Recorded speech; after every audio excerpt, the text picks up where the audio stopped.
ओम श्री परमात्मने नमः। ओम श्री गुरुभ्यो नमः। ओम श्री ऋषिभ्यो नमः। सर्वेभ्यो नमो नमः। देववाणी संस्कृतम ई गुरुकुलम प्रति भवतां सर्वेषां हार्दं स्वागतम्। मित्राणि, अद्य वयं रचनानुवाद कौमुद्याः अष्टादशस्य अभ्यासस्य द्वितीयं खण्डं पठिष्यामः। गतकक्षायां मया शब्दकोशः पाठितः। सेव धातोः लिट् लकारस्य रूपाणि अपि पाठितानि। तत्र त्रयः नियमाः आसन्, ते अपि पाठिताः। समीचीनम्। इदानीं तु किञ्चित् संस्कृतं वक्तव्यम् अस्ति।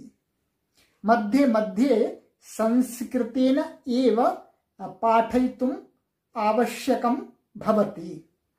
यतोहि अस्माकम् उद्देश्यं खलु किं वर्तते? शुद्धस्य संस्कृतस्य लेखनं। भवन्तः लेखनं तु शिक्षन्ते एव, परन्तु शुद्धस्य सम्भाषणस्य अपि शिक्षणम् अपेक्षते। शिक्षणस्य अभ्यासः कथं भवेत्? तदर्थं मया कुत्रचित् कदाचित् संस्कृतेन किञ्चित् पाठनीयम् अस्ति। समीचीनम्। अस्तु, आगच्छन्तु इदानीम् अष्टादशस्य अभ्यासस्य द्वितीयं खण्डं गृहकार्यं पठामः। अस्तु, आइए उदाहरण वाक्य। एक बालक एकः बालकः। सिंपल, बहुत छोटा वाक्य दिया इन्होंने। एकः बालकः अलम। एका बालिका, ये दूसरा वाक्य। एक बालिका, एक लड़की। एक तीसरा, तीन। एकम फलम, एक फल। एकम बालकम, एकाम बालिकाम, एकम फलम छात्रानय।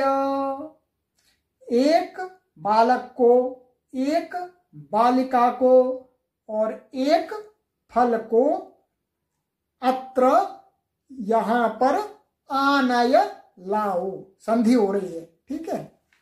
तो इसमें इन्होंने ये दिखा दिया, एक शब्द के तीनों लिंगों के रूपों का प्रयोग दिखा दिया, ठीक है। इसलिए वाक्य बनाए हैं। 5, एकस्मै बालकाय, एकस्यै बालायै च फलानि वितर।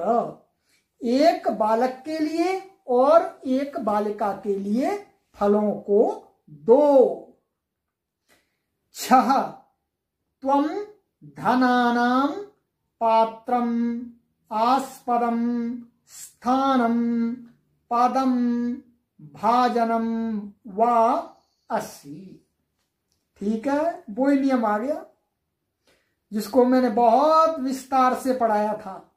तुम धनों के पात्र हो, सबका यही अर्थ है। कोई भी एक शब्द ले लीजिएगा। तो यहां पर ये पात्रम आस्पदम किस रूप में प्रयोग हुए हैं?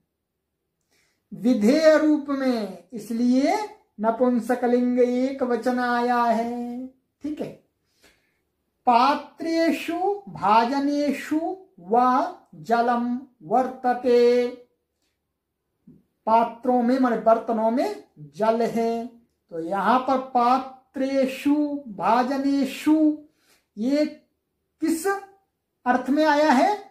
उद्देश्य, सब्जेक्ट, इसलिए यहां पर बहुवचन हो गया है। यही हमने पढ़ाया था। जब प्रेडिकेट रूप में होगा तो नपुंसकलिंग एक वचन, और सब्जेक्ट में होगा तो एक वचन भी, द्विवचन भी, बहुवचन भी हो जाएगा। 8 आस्पदेषु स्थानेषु वा ते तिष्ठन्ति, वे स्थानों में बैठते हैं। तो यहां पर भी ये सब्जेक्ट के रूप में प्रयोग हो रहा है, उद्देश्य के रूप में।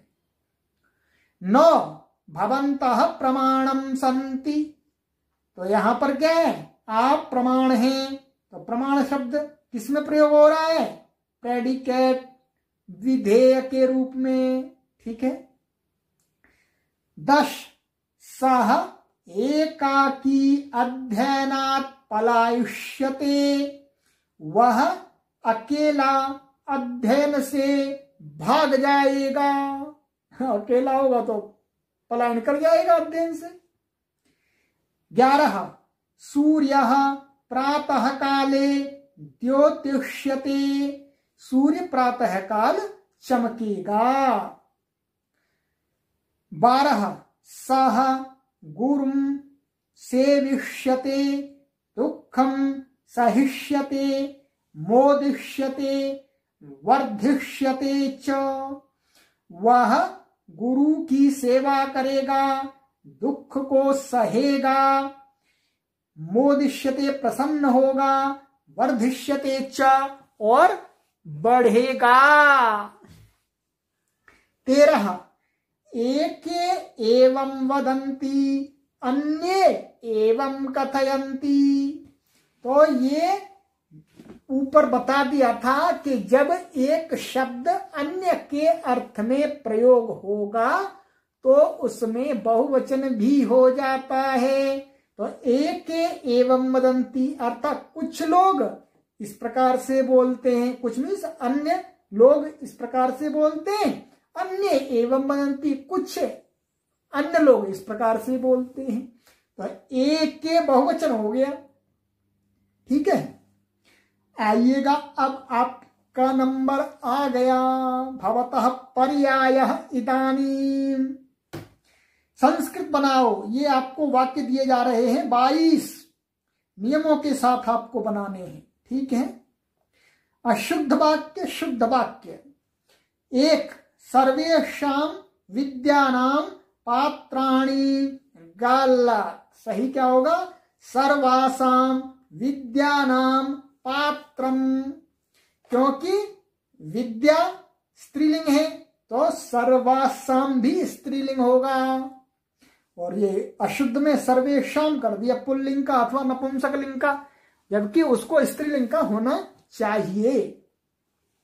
2 भवन्तः विद्यायां प्रमाणाः सन्ति, गलत, क्योंकि ये प्रमाण शब्द यहां पर किस अर्थ में प्रयोग हो रहा है, विधेय रूप में।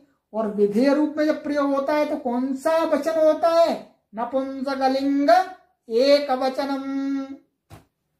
तो क्या बनेगा, भवन्तः विद्यायां प्रमाणं सन्ति। नंबर 4 अभ्यास क 2 ग को बहुवचन में बनाओ। तो जो अभी अनुवाद दिए हैं आपको बनाने के लिए, उसमें से जो ग विभाग है उसके अनुवादों को बहुवचन में भी परिवर्तित करना है। आगे ख एक शब्द के तीनों लिंगों के रूप लिखो। हमने गत कक्षा में आपको बता दिए थे, स्वयं लिखिएगा, चेक कीजिएगा।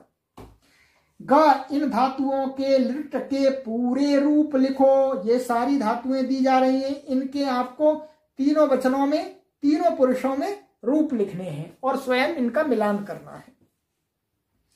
5 वाक्य बनाओ। ये शब्द दिए जा रहे हैं, अब आपको इनका प्रयोग करना है। हम आगे इनके वाक्यों को मिलाने में सहयोग करेंगे, परंतु आपको इन नियमों को घटा करके शब्दों का प्रयोग करना है। 6 संधि करो, संधि कीजिएगा। 7 संधि विच्छेद करो, अब अलग भी कर दीजिएगा, ठीक है। तो ये आपका गृह कार्य हुआ और बहुत ही ध्यानपूर्वक आपको लिखना है। आगे की कक्षा में मैं चेक कराऊंगा, तब आप अपने कार्य का मिलान कीजिएगा। अस्तु, इस कक्षा को यहीं विराम देते हैं। सर्वेभ्यो नमो नमः।